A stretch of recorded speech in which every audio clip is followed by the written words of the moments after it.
Welcome everyone to the podcast, and today we have a very special guest, Lara Nina Shabb. Welcome. Hello. Hi, Fad. Hi, Adi. So, guys, if you don't know her journey, she basically manifested her dream life at 27. But then, and that was the point that really struck my heart, was that she felt like her heart wasn't on board. So can you take me back to that time and what it felt like? Sure. So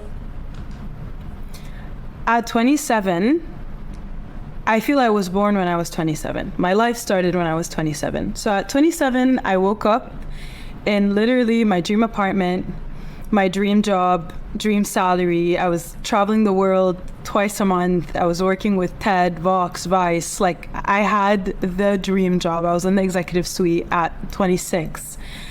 And there was this voice in my head that kept telling me, Lara, there's more, there's more, there's more. And that was so inconvenient for me because it had taken so long to get to my role at such an early age. So I kept pushing it aside, and the voice kept saying, there's more, there's more, there's more. See, I have the house, I have the money, I have the liquidity, I can travel, I had everything.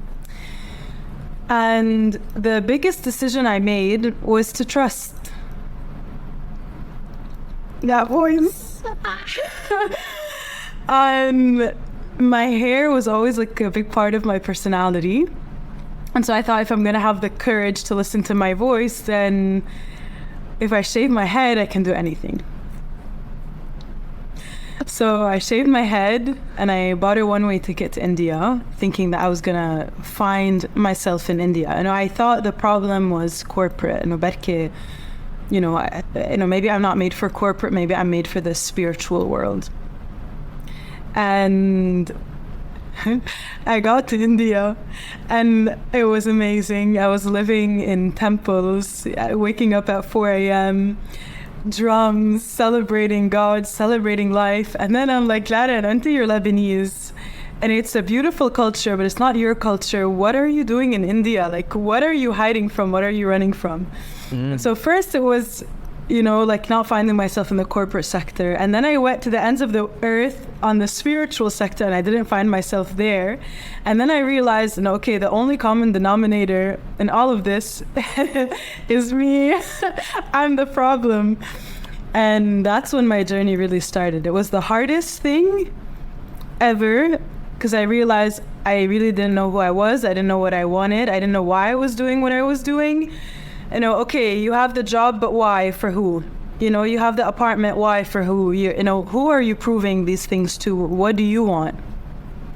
And luckily, that's when COVID hit. And I surrendered. I let go of a lot of stuff. And that kept happening from like 27 to 30. There were so many sheddings, so many letting goes. And it was all in Mama Nature's womb. It started in Mama Nature's womb, where Mama Nature was like, it's okay. It's okay, come here. So that's how it started. Having everything I thought I wanted and realizing it wasn't what I wanted. It's what society wanted for me. Yeah. It's beautiful how it takes you, the journey within. I realized in myself also, I went through a similar phase where I was trying to achieve outside. I was trying to find the answers externally. And the moment you surrender to the inner world, to the divine, it's the most beautiful thing ever. How can you relate to that? Look, I think it's tricky because for me, spirituality for the longest time was an escape. Like going inside was actually escapism. It was avoiding. And I think what I needed to do was go inside with honesty, okay? Because it's easy to be like, I'm so grateful, and in a sense, this is gonna sound maybe contradictory, but I think it can be easy to pray, it can be easy to focus on gratitude, it can be easy to do all of these practices. Like I was chanting for an hour a day and I was doing yoga for an hour a day, but what my body really needed was to cry. Like my body needed to release so much tension. And so sometimes going inwards can be another form of doing. Let me do my prayer. Let me do my practice. Let me do my meditation. And it's when I stopped doing that I was actually able to connect with who I can see you smiling. That's when my form of worship came out. And then it wasn't, okay, let me worship because this is how I've been told to worship, or let me pray this way because this is how I've been told to pray. And so actually I surrendered to my body's form of prayer. And my body for 1 year needed to cry a lot. I needed to rest a lot. And I just started listening to her, and it wasn't anymore, let me do this practice. I mean, I almost was going to be a monk. Okay, I was celibate for a very long time, and I was on the path to becoming a monk, and that's partially why I shaved my head. But all of that was a form of escape if you're not in connection with your body. Like sometimes the greatest prayer is a good cry. I saw a video where you said, I went from crying in my apartment in Beirut to healing in Bali. And I was wondering, like, that transformation, how it happened. And so I'm intrigued. Yeah, so there were a lot of wake-up moments after I left my job in Washington, D.C. I had another wake-up moment when a relationship that was very dear to me fell apart. And I love this person. I respect this person. I never thought we would separate. And we connected before the interview, you and I, on hyper-independence. And I realized, okay, in my relationship, I was still hyper-independent. I hadn't been able to fully open my heart. And as a result, I was still in a pretty masculine space with a very masculine man. Like I hadn't gone into my feminine. And that's when the journey of femininity opened for me. And in my apartment, really from so much pain from losing my partner, arose the decision from my gut. It was a somatic decision. It was a body up decision that I'm a goddess. I am a goddess. And it was such a radical feeling and a decision for me to go there, but it was a decision. Anything that doesn't align with that is not for me. And so I decided it, and then I let it go. I let God do his work or her work through me. And my life after that decision has been a roller coaster of sensuality, of abundance, of healing, of joy, of so many beautiful things. But to tell you that I could have planned it, no, I'd never planned to go to Bali. But once I made that decision, God gave me the tools to get there. And that's often how it is, right? Like you focus on the what, not the how. And that was my what, and God gave me the how, and the how was Bali. And Bali was such a beautiful world, and it really changed my perspective on what's possible and how life ought to be lived, and our relationship to nature, to the sun, to the ground, to water. Again, like nature has been such a theme for wholeness and wholeness. Like when you decide that you're a goddess, you're whole, right? And then the narratives that society put on you are not so. If you want a relationship, amazing, but you don't need one. You can have one. Everything becomes, your cup is overflowing, and everything becomes a beautiful addition to the ecosystem that you are, if that makes sense. That's so beautiful. And what happened in Bali? Like, what's the story of the spiritual breakthrough there? The breakthrough in Bali was fully letting go of control. I was running 2 companies. I was a business coach and running a multi-million-dollar project in Saudi. I hate dropping numbers, but it was a really big, it's a big project, running a big team. And I didn't feel aligned with any of it. And I met a very good friend of mine called Daniel Barahona, and he just like walks around the house with a guitar playing music. And I felt that's why you never know what having an open heart does to people around you. Like Danny doesn't know how much he changed my life just because he has an open heart. And I'm gonna like cry talking about it.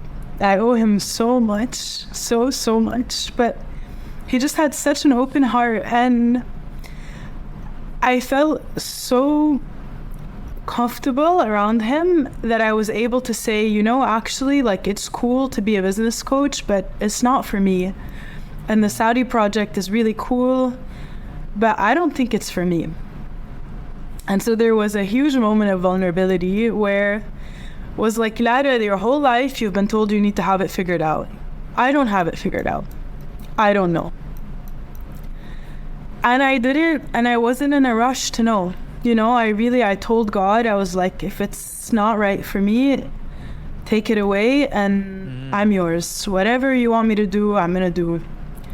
And I had 6 months of not doing anything. And I stopped using an alarm clock and I started sleeping. And maybe it's weird for people to hear this, but so much of our mental life is in our body. Like, our body is 100 times more powerful than the mind. And so even resting, like, I just rested, you know, like, for the years of stress. In high school, you're getting ready for college. In college, you're getting ready for a job. When you're at work, you're getting ready to get like, we're always running. And I was like, you know what, I'm gonna stop running. So I stopped using an alarm clock. I stopped drinking coffee for a while. I slept 12, 13 hours a day for the longest time. And then that's when some of the some of the paranormal stuff started happening in body, and my psychic powers really, like, they were like boom, boom. I was like, oh my God, I need to get out of here. But I mean, to answer your question, like, that what happened in body, basically a lot of rest, a lot of time outside, naked. I was naked outside as much as I could be. And then when you come back to the city, it's ridiculous how disconnected from nature we are. I was naked for 2-3 hours a day, out in the sun, feet on the ground. And then in parallel to that, I was doing really intensive coaching. And so I was having like these breakthrough moments, but in a very relaxed environment. And the biggest breakthroughs for me, honestly, were around pleasure and sensuality and living life as a woman, like claiming that and loving that and leaning into that and manifesting from a place of rest and calm and ease and surrender and celebration and joy, and practicing that like I would practice a sport. And from that space, a lot of things opened up for me. My heart opened up, my social presence opened up, a book flowed out of me, downloads on how the spirit works and how the mind works, how the heart works, how energy works, connection to our spirit guides, like so much opened up for me. And I just stopped caring what people think. Truly, like, that, I think that was the biggest breakthrough as a woman. Like, I don't care if you like me, I don't care if I'm pretty, I don't care. I really don't care. And that's been the biggest weight off my back, especially as an Arab woman. I think, like, we are so conditioned to please our families and please our partners, and for my parents, they're still like, what is Lara doing? Like, what path is she on? And it's like, I trust me, I trust my gut, I trust God, I trust my journey. I'm killing it, and I'm gonna keep killing it. And you're on my team, amazing. You're not on my team, I wish you the best. But no more people pleasing. And then Think and Grow Rich was a huge influence on my life. Like, no more fear of losing people. You focus on your mission, you focus on your path, you focus on your passion. And just like you've come into my life, the people who are on your frequency will be there. But no more clinging to anything or anyone.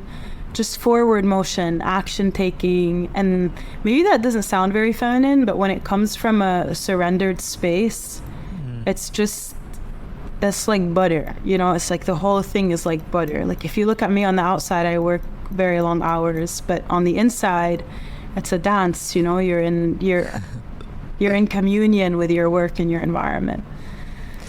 There's one thing that really sparked my curiosity. It was when you talked about the unlocking of your psychic powers, and I wanted to ask you, like, well, how was that like? Like, what happened?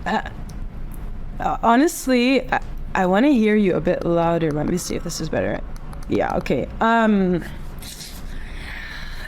That was scary for me. Unexpected and very powerful. Because when I read clairvoyant, I was like, what? This is insane. I want to lean more into that. I'm so curious about this. Yeah.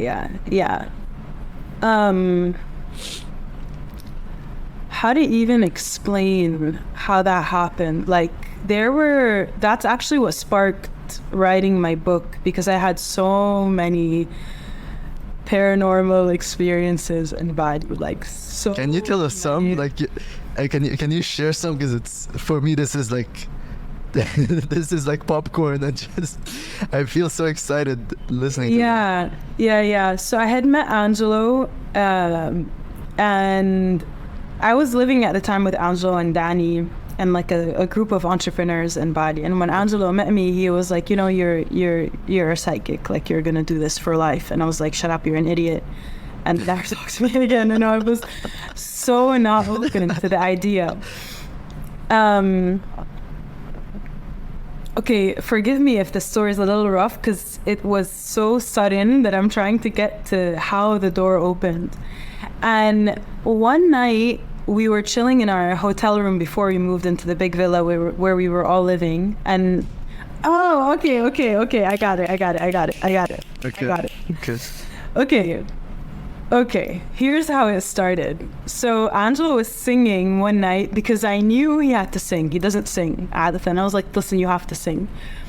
So he started singing, and I was closing my eyes, and I saw like a golden, I saw a door open in my third eye, and like a very powerful light shine through. And it was very mild. I was like, that's an interesting image. And I told him, I was like, listen, you know, like I saw this, whatever. And then a couple of days after that, he was going to bed, and I had the instinct to reach my hand out just to say goodnight, like, you know, just I wanted to say goodnight. And he put his finger on my palm, and my whole nervous system literally turned to light. Like my whole system awoke. And he sat next to me, and we both fell into a meditation for 4 hours. Like we just went into a very, very deep trance. And when we opened our eyes, there was a semicircle of angels all around us, celebrating our souls connecting. So that was the first thing. And I was like, do you see what I see? And it was the first time that there was somebody else seeing what I said. He's like, yeah, I do. And it was so beautiful. And then he was like, you know, you have these gifts. And he was the one who pushed me. And he's like, listen, can you connect to my guides? Can you connect to our higher self? And I was like, like, what do you mean connect to my guides? Main guides. You know? So I was like, okay, I'll try. I'll close my eyes. And I closed my eyes, and I could see them, all of them. And I was like, whoa, wait a minute. Like, what is this other world? And so I was very, very easily able to connect to his guides and my guides and our guides. And they're like, كتير منيك. They're so funny. They're not serious.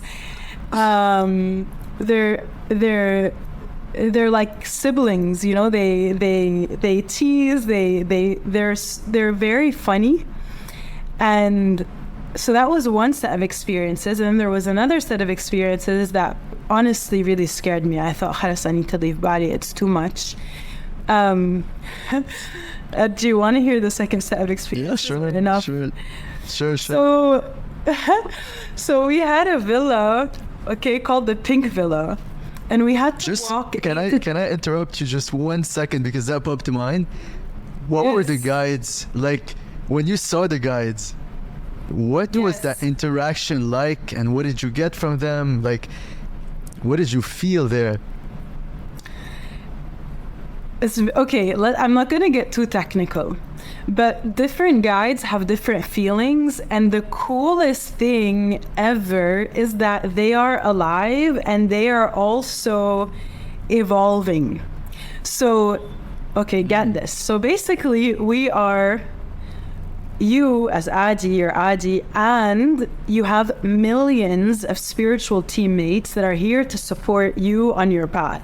Okay? You have spiritual teammates in bodies and not in bodies. I am probably a spiritual teammate in a body, but you have millions of spiritual teammates that are not in a body. But the more you upgrade yourself, the more you coach yourself, the more you invest in yourself, the more you process and you upgrade your spiritual teammates.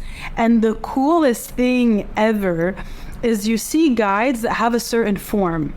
But when you communicate with them and you talk to them and you process them, their form can change. They evolve. Okay, so much of my manifestation happens through my guides. Like, I literally assign them. I'm like, yo, marketing bitch, come here. Go market this for me. Yo, I want an event. Like, I'm serious. Like, I have an event with success. Yeah. Yeah. Yo, we go. Nice, that's very nice. People would think I'm crazy. But when you connect to a guide, I think people connect in different ways. You can feel, you can smell, you can see, you can touch, you can know. Like, you have all the senses that work. Mm-hmm. You still want to laugh? No, it's so cool. It's so cool the way you said it. And I think before starting my journey, my grandma had passed away. And I came back from the funeral and I felt like I was guided to take big sheets of white paper and write huge goals of how I want to inspire people. And everyone thought I was crazy, but I felt like I was supported by something outside of me, by angels, by divine guides. I don't know, but it's so powerful, and I love the way you expressed it. Yeah. They're your team. Like, we are a team. And you are the team leader. So when you don't take initiative in your life, you're letting down the whole team. And they're really playful and they love to have big missions. So like, I'm speaking in front of 1,000 people next in 5 days, but I had my guides on it. I had zero concern. I was like, guides, this is what's going to happen. We're going to this event. You are going to make the links for me. And this is the end outcome. And that's it. Boom, go. So you talk to them. But in terms of like, what do you see when you connect with them? Every person is different. For me, I'm very visual. Like, I see a holographic 7D, 5D person. I feel them and I'm gonna cry. Like, sorry. But it's very beautiful. Like, as soon as you connect, it's like you're totally connected to something that is eternal, forever. And you have to come from the heart. You cannot come from your mind. And it's such a source of strength to have that connection. And it's very hard to describe where they take you, how they take you. You can ask anything and they'll answer anything. And it's one of the I had no idea that we could connect that way or have access to that. But I think once you decide that you are divine, these kind of encounters, which, like, if you read about Atlantis, telepathy was normal. It is normal. Telepathy is a normal human skill. Like, we are so dumbed down. My fucking God, like, our society is so dumbed down. We are so scared to express ourselves. We're so scared to do something wrong. And it starts with the schooling system. You know, and you were saying, you know, and I'm hyper independent. It's by design that you're hyper independent. We are tribal animals, and in school you're not allowed to talk to your fellow students in class. We're built to be hyper independent so that we can be depressed and hyper consume and get on meds and get sick and feed into a system. It's not you, it's the system. Honestly, I don't care if I sound like a conspiracy theorist. Go to any classroom, you know, look at the teachers, look at the way that we've been taught. And when you step away from that a little bit and you connect to nature, obviously there are souls. Obviously our ancestors are around us. Obviously it's natural for us to feel connected to the earth, to our sexuality, to our power, to our values, to music, to community, to life, to love. And everything in the modern system is tiny apartments where we're separated, tiny desks where we sit, tiny cubicles where we work. So I think we're hyper independent by design, and it's time for a revolution. That's the new earth. That's what's coming. New systems of schooling, new systems of thought, new systems of existing, new systems of sexuality. Sexuality is our whole life. Like, if you are not connected to your sexuality, how can you lead? How can you lead your family? How can you lead yourself? And everything that is powerful, we've been taught is taboo. Everything that was powerful, we've been taught is taboo. You know, akid we're connected to our spirits. Akid we're connected to earth. Akid earth is sentient. You know, it's like, of course, you just need to spend 2 days in the forest and you're like, oh, I got it. But, you know, the hustle of everyday life and the financial system and the way it's set up, you know, we're made to chase a paycheck every 2 weeks for a reason.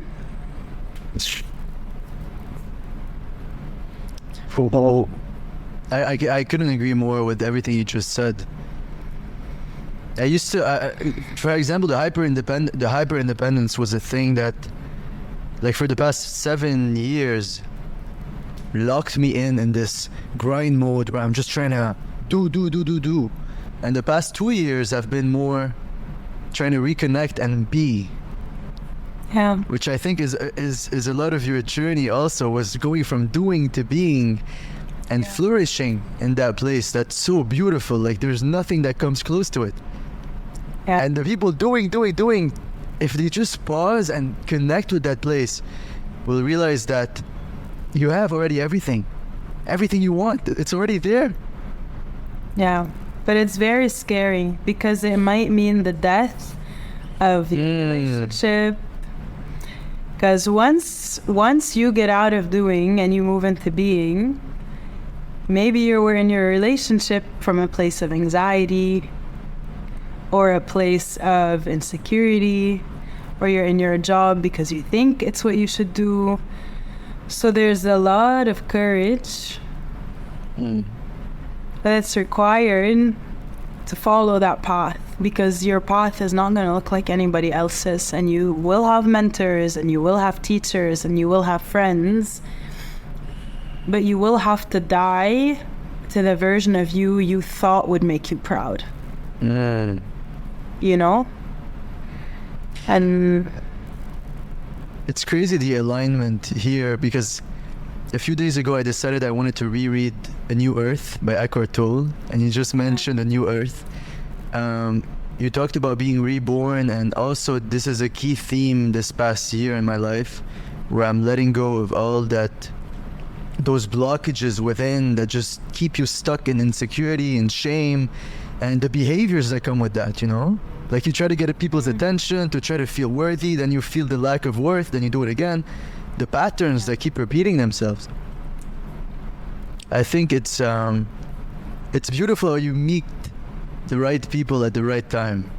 It's such a blessing, and I'm so glad that I met you. From that event with Maria, I just knew, hey, we're all aligned as souls. when you paid my ticket. I didn't even remember you. I remember you talked about, was it was it you that talked about doing a 12-hour silent meditation or retreat or something along these lines? Yeah, I did it. Tell me more about that. This is my bread and butter. I love this shit. Yeah, I did Vipassana twice. Vipassana is a 10-day silent meditation retreat. So you wake up at 4:30. Your first meditation cycle, I think, is from like 5 to 6:30 a.m. You have breakfast, meditate again.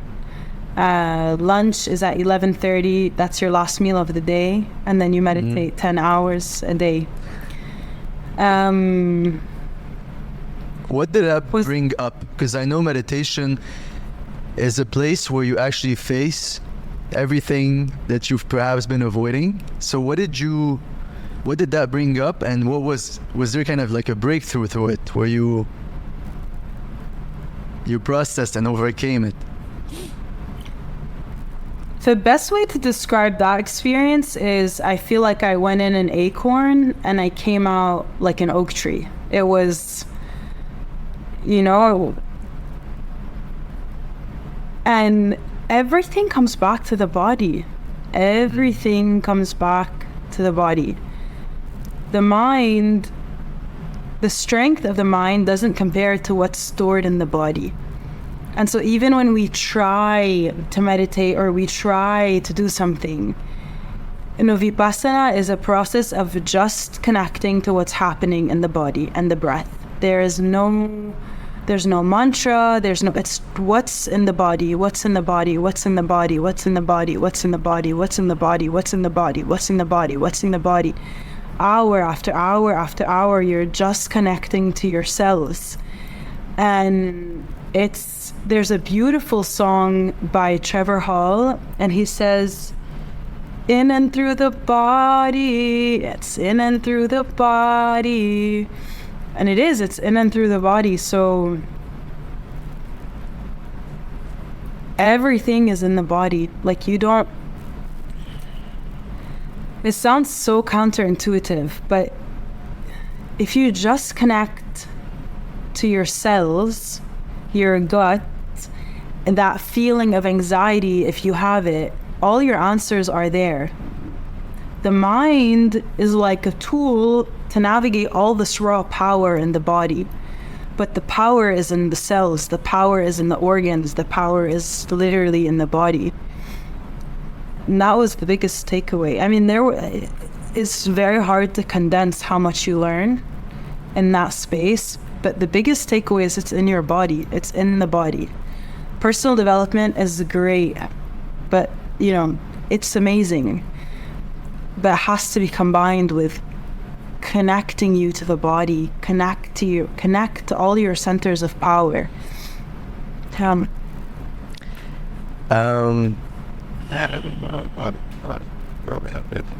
Nature is a beautiful place to connect and to re-center your body to its natural state. And I realized that most of my breakthroughs have been in nature. Like the experience when we first had the call, this happened actually under a tree in a garden where I was disconnected. I didn't have my phone, I didn't have anything, I was just connected to nature. And you feel this oneness with everything, which I think people need that today. It's not like, this is a should, this is cool, this is something we need now. And I think it's beautiful. I want to come back to your story, your paranormal story, and continue with the second one. If I can, I'll just add one thing on that. That's of course. why I think that psychedelics are going to be such an important part of raising the consciousness of the earth. Like plant medicine is going to play such a vital role in helping us understand who we are, why we're here, the sacred spirit of the earth. And it's so woo, it's so out there until the spirit of the plant opens your heart and you see a tree and you see the grass, and it is so holy and so beautiful, and like you said, the spirit of oneness. And I think for a lot of people who literally have moved their body in the same pattern their whole life. Like even physically, they're afraid to move or look weird or do something that's not linear. Like psychedelics is such a potent portal to ancient wisdom that connects us to eternal truths of interconnectedness and sacredness. That it's not necessary, you don't need it. You spend 4 or 5 days in nature, incredible, but like one of the most important days of my life was doing psychedelics. And I think my parents would not be open to it, but it is so sacred that my wish after that was like, wow, I want to do this with my family. Like I want to connect to the spirit of the earth with my family so that we can rise as one unit to experience like how beautiful this is. But I think like politicians and leaders and people, and that is such an important experience for everybody. Yeah, my honest opinion on that. Can you tell us that story of the psychedelic experience? If you're comfortable. If not, it's completely fine. Yeah, of course. I mean, mushrooms, I did mushrooms. Mushrooms is like, it feels like you take a shot of ginger and they're little soldiers that run through your system and they just clean out anything that's not there, whether it's spiritual, physical, mental, emotional. And a lot of people are really scared and they're like, oh, you're psychedelic and I'm going to feel this stuff. But if you remember that everything in life is a conversation, you can talk to the medicine. You can talk to the plant and be like, listen, thank you for what you're doing. I surrender. Thank you. And then you work with the medicine. But it kind of, it unlocks your nervous system. It brings you back to ground zero. It makes you feel like and not in a superficial way, because I did it many months ago, and the feeling remains, but it brings you back to your warriorhood. Like it cleans out your nervous system, your bones. I think it's the third time I'm gonna cry today. But it connects you to whatever you're holding on to from your parents, like any anxiety or fear that they have around you or that they pass down to you. You feel it, you understand it, you love them deeper for it, you release it. For me, it allowed me to create healthy boundaries with my father, to love him even more for it, but to realize like, Dad, I can't heal for you. I love you. I'm going to remove anything that is not in my highest interest. I will continue to pray for you, but your trauma is not mine. And you clean it out. And I cleaned out my mom's trauma, my mom's fears that were in her womb that she doesn't maybe even know were there, but it's like taking a shower, and any person in your soul that you haven't forgiven or that you haven't forgiven yourself, the realizations are tell the truth, forgive, love, open your heart. And so there's a huge letting go. And then a vulnerability to self-express, a vulnerability to not give a shit about anyone's opinion of you, because you come back to the theme that you are holy, you are a goddess. Like, have you ever seen a flower be like, oh hey Azmat, does my petal look okay today? No, to be in your sovereignty and your power. I mean, it's definitely not something that should be used as a crutch or a tool, or it's a tool, it's not something that should be used as a crutch or something that you depend on. But for so many, I think it did what therapy couldn't have done for me, even though I love therapy.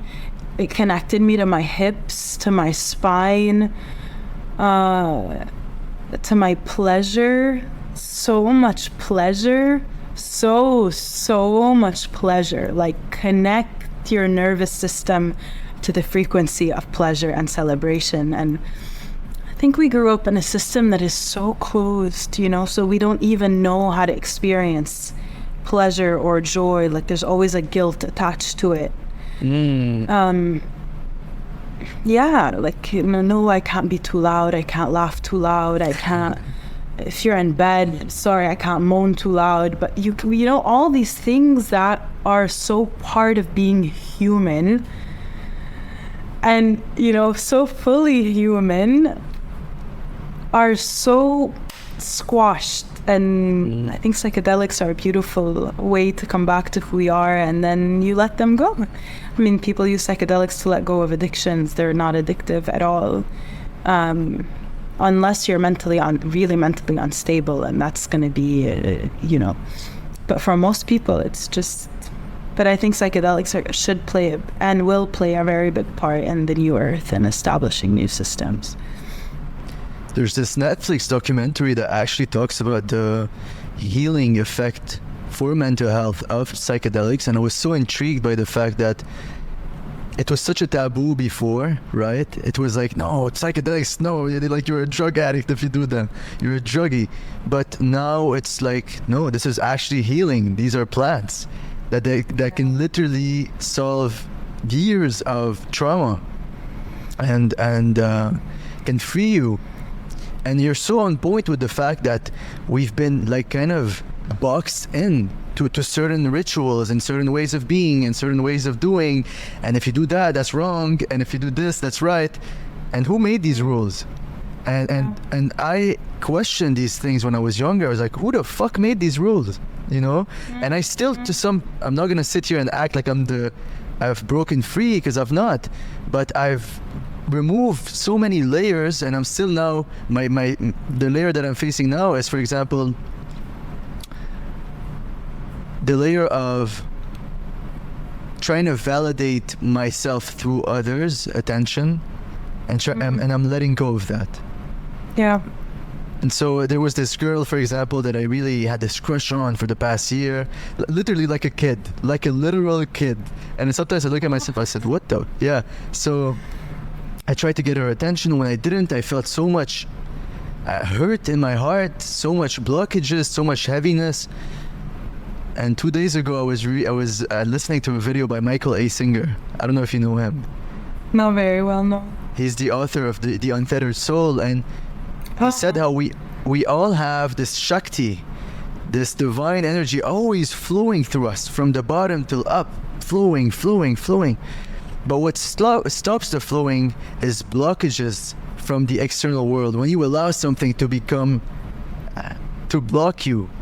And so I realized I had such a big block that I was trying to make her heal. But it wasn't, I was so in that victim mentality, but the fact is, this is the same as you were.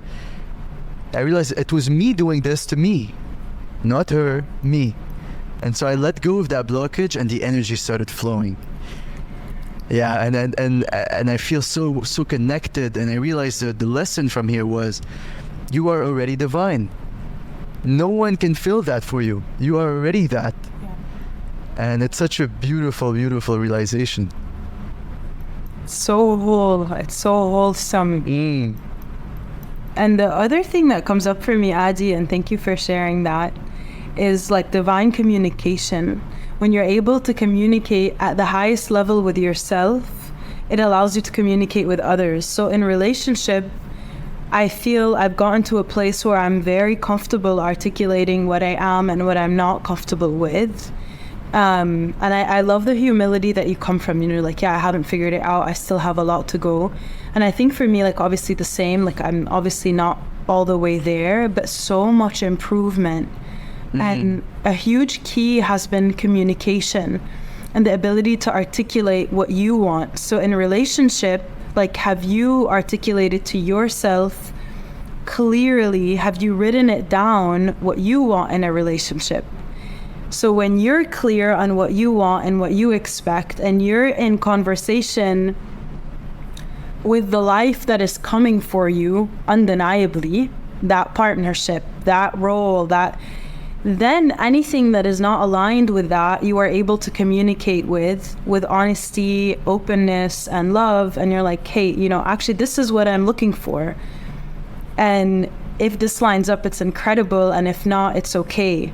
But when you are in communication with yourself and with the future that you're calling in, and you can see it, smell it, touch it, then it makes it very easy to communicate with actors in your environment, because it's easy then to see, does this person fall into what I'm calling in?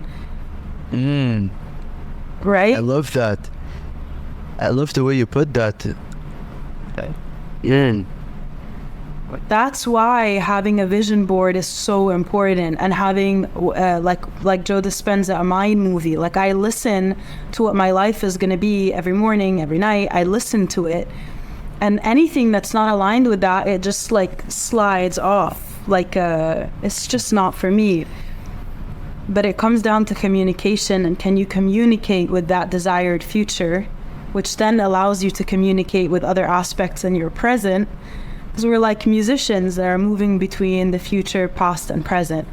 But you have to know what song you're playing so that you can connect to the right notes in the symphony.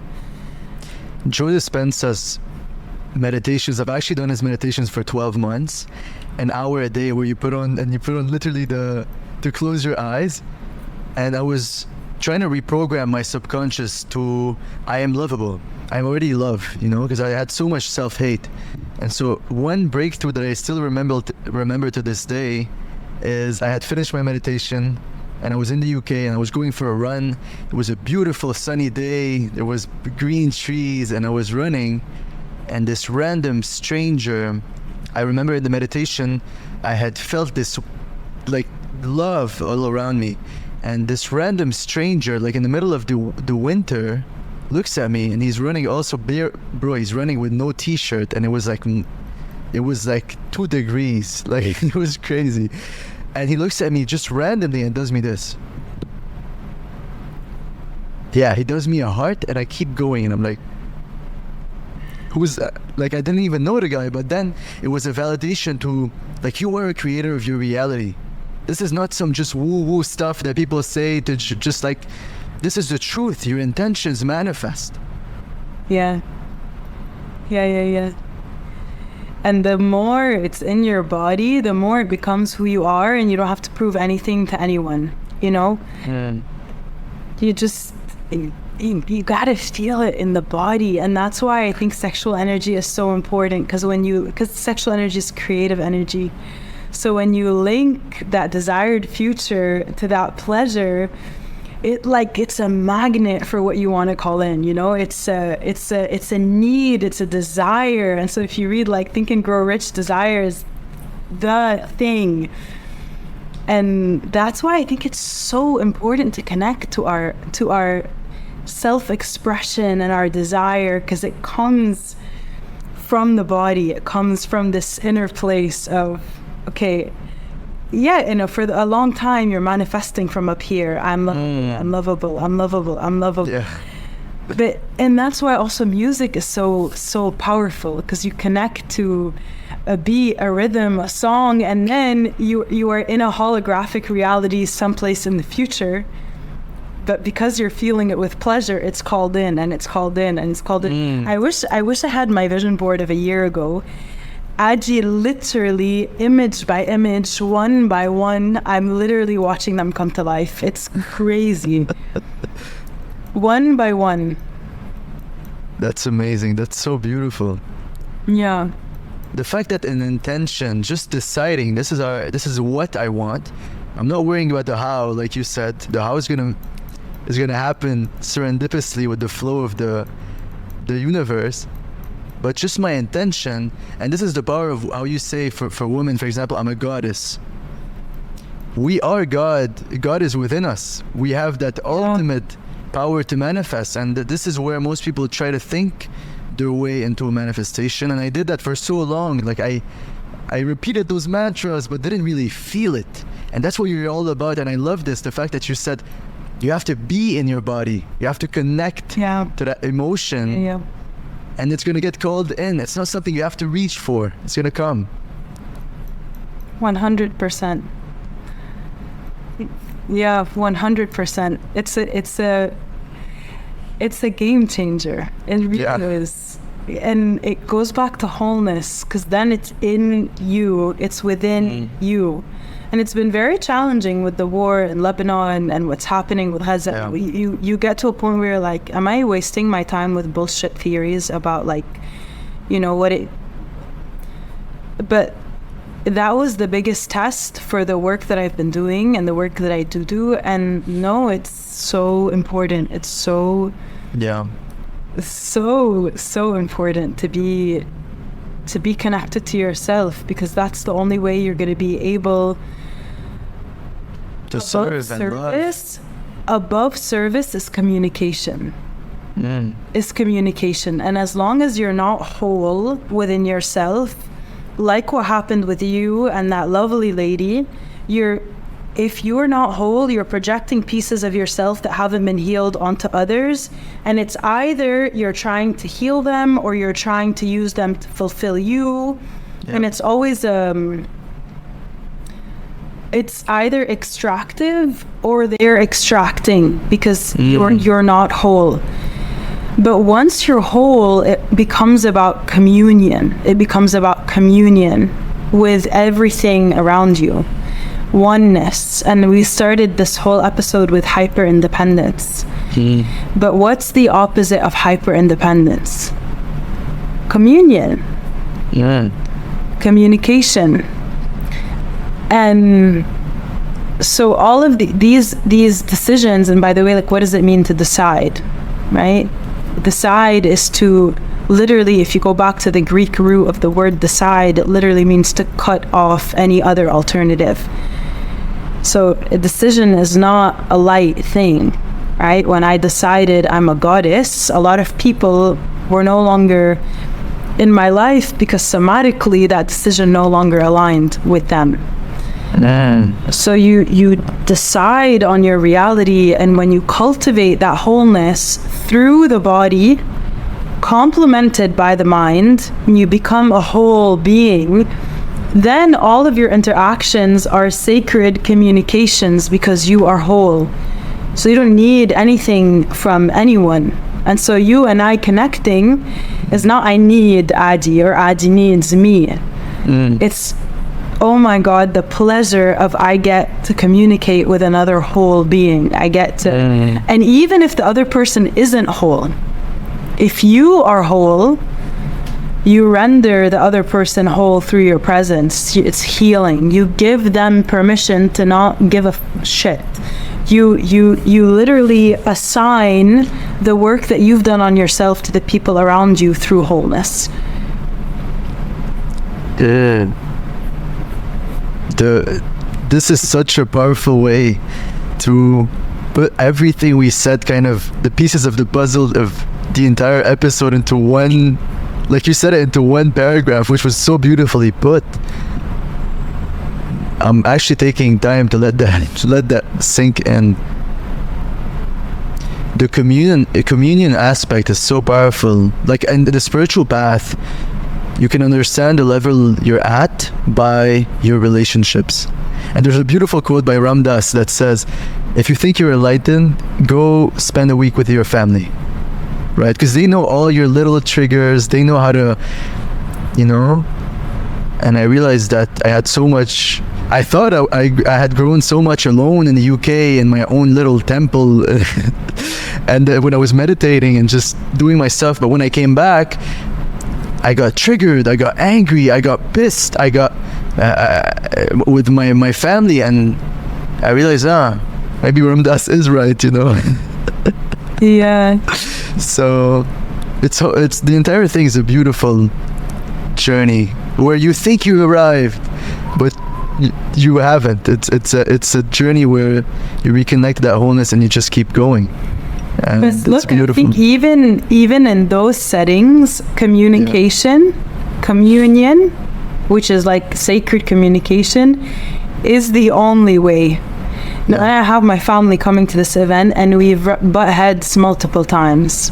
But the ability to communicate with love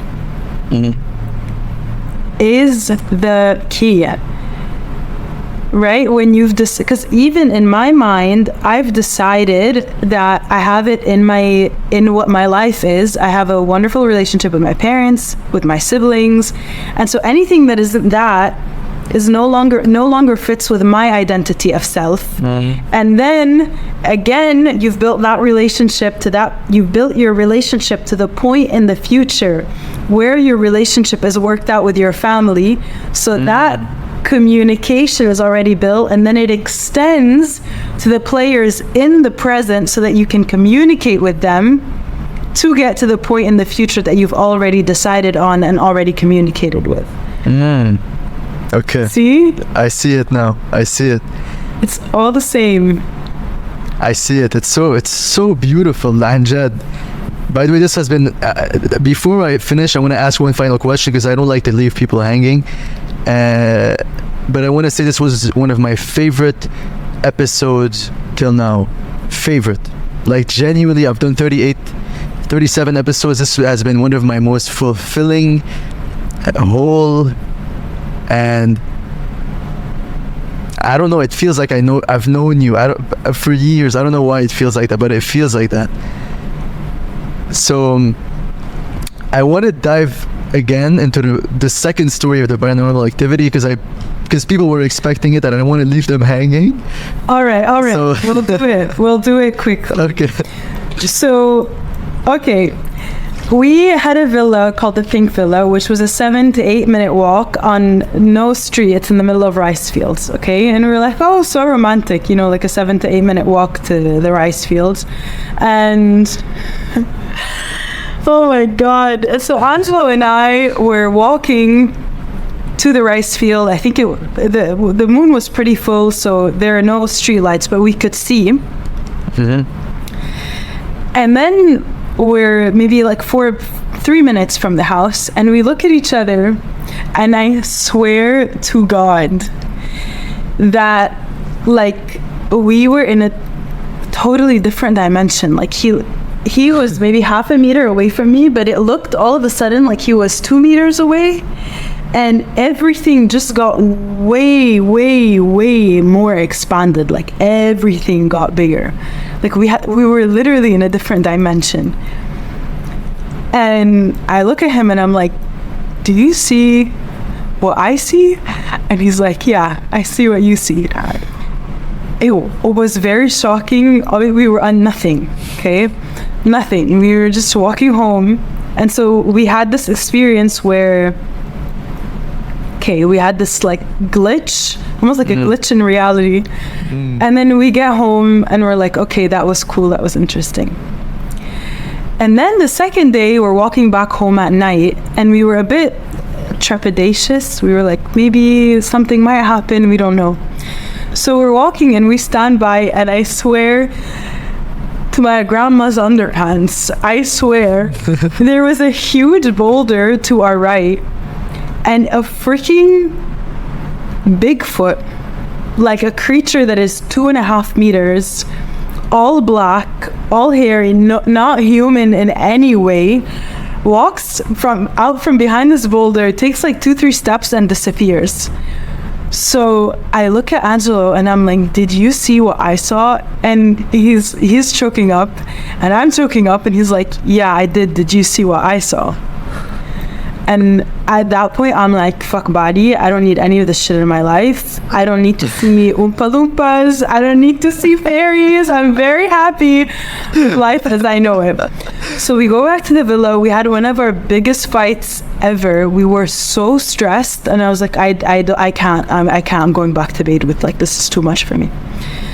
Because I wasn't alone. If it was me, I could have been like, okay, maybe I missaw, maybe there was something, maybe, I don't know, maybe I'm tired. But another person seeing exactly what I saw, too much. And then, oh my God, the crazy thing is, Angelo's mom sends him a message. We hadn't told her anything. And she's like, I had a dream that you were in a field and there was a big black creature. Be careful. So at this point, I'm like, I'm packing my bags, I'm leaving, it's done. So the next day, we leave the villa, and I see a poor Balinese man, and I interrogate him. I'm like, bro, you come here. You and me, we're gonna talk. So I'm like, my friend, my lovely friend, yesterday in the field, I saw this thing. And he's like, yeah. And I'm like, what do you mean, yeah? And he's like, yeah. I'm like, okay, do I punch you? Like, what do you mean, yeah? And he explained something very, very, very beautiful, okay? He said, in Bali is very powerful, okay? And he's like, in Bali, there are good spirits, right hand, and bad spirits, left hand. And if you want a strong right hand, you need a strong left hand. And so he explained to me that in Bali, they put out offerings multiple times a day in front of homes. And every offering has 5 types of flowers to represent the 5 elements: earth, water, air, ether, fire. And he said these offerings are for all spirits because we are one with all beings. And so we don't want anything bad for this creature, and we respect all of these creatures, and these creatures don't want anything bad for us, but we coexist with everything. And so I was like, okay, fine, that's beautiful. You know, fine, I can see it, that is beautiful. But it was very, very, very, very scary. And then they told us that that whole area is a portal. And so the Balinese people would never build there or never live there. So they put the foreigners to go live in the middle of that. But honestly, it kept going. Like the paranormal activities, when my book is out, you'll read all about it. But it kept going. It was like every couple of days was a major huge realignment of what you think is real and what you think you can perceive versus what you perceive, and are like, you know, I realized so much of Marvel or like the superhero movies really map on to what infrastructure we have built in that we don't tap into.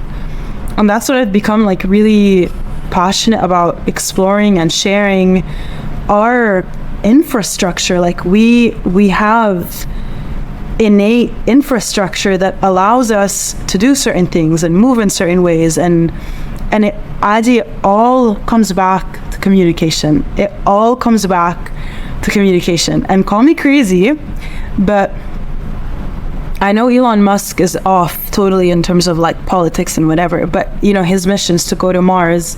And I think that the next mission for humanity in terms of peace is to join the intergalactic brotherhood, is to join forces, not just make peace on Earth, but make peace with all beings everywhere, because of course we're not the only ones around. And the leaps and bounds that we are seeing in innovation, in artificial intelligence, in transportation, in spacecraft, we are moving towards an intergalactic brotherhood. That's the next frontier for humanity, and it's so exciting.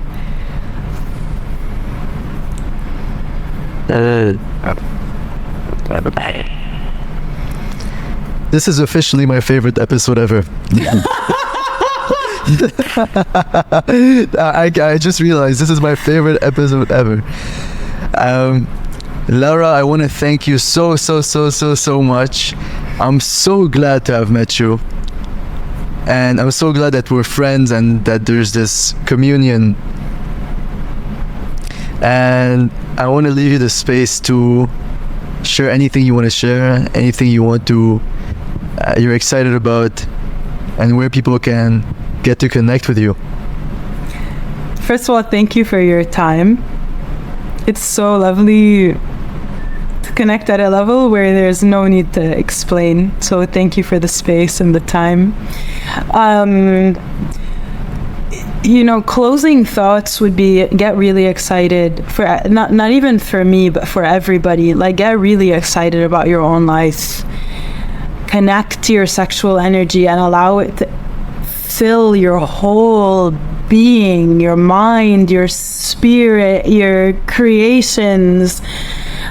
Get outrageous with your living and your being, and know that you are always supported, you are always protected.